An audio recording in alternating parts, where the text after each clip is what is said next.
সরকারকে জিজ্ঞেস করার ক্ষমতা রাখে না যে আপনারা দেশে সংস্কার করবেন, কিন্তু আপনারা যে ঘোষণা করছেন যে আপনাদের আয় ব্যয়ের হিসাব দিবেন, গত 5 মাসে আপনারা কেন আপনাদের আয় ব্যয়ের হিসাব দিতে পারেন নাই?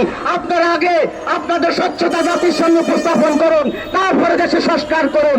না হলে আপনাদের এই সংস্কার মানবে কে? যারা নিজেরাই দুর্নীতি আসক্ত, সেই দুর্নীতিবাজদের সংস্কার জাতি কখনো মানবে না।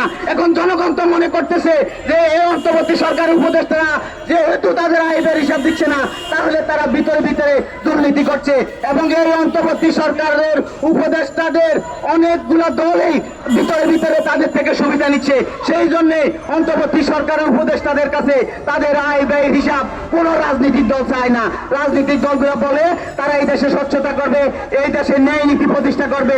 আর আপনারা ন্যায় নীতি প্রতিষ্ঠা করবেন সেটা তো বহু দূরের কথা। এই অন্তর্বর্তী সরকার এবং সমমর্যাদায় সম্পূর্ণ অফিসারদের আপনারা আয় ব্যয়ের হিসাব একবার নিয়ে দেখেন। সম্মানিত বন্ধুগণ, আপনারা জানেন যে আমি দুর্নীতি দুঃশাসনের বিরুদ্ধে 495 উপজেলা প্রদক্ষিণ করেছিলাম। সেই জন্যেই আমি সব সময় যারা এই দুর্নীতি করবে তাদের বিরুদ্ধে আমি প্রতিবাদ আমার অব্যাহত থাকবে। সম্মানিত বন্ধুগণ, আপনারা জানেন যে আমাদের অন্তর্বর্তী সরকার এখন সারা দেশব্যাপী ডেভিল হান্ট অর্থাৎ শয়তানদেরকে তারা পাকড়াও করতেছে। একটা গণতান্ত্রিক রাষ্ট্রে সবচেয়ে বড় শয়তান হলো অনির্বাচিত সরকার। এই অনির্বাচিত সরকার দেশের মধ্যে সবচেয়ে বড় ডেভিল। তারা যদি এই দেশের স্বচ্ছ নিরপেক্ষ নির্বাচন দিয়ে যদি তারা যদি সম্মানের সহিত যদি না যায়, তাহলে এই বড় ডেভিলদেরকে আগামী কিছুদিনের মধ্যে এই দেশের জনগণে পাকড়াও করবে।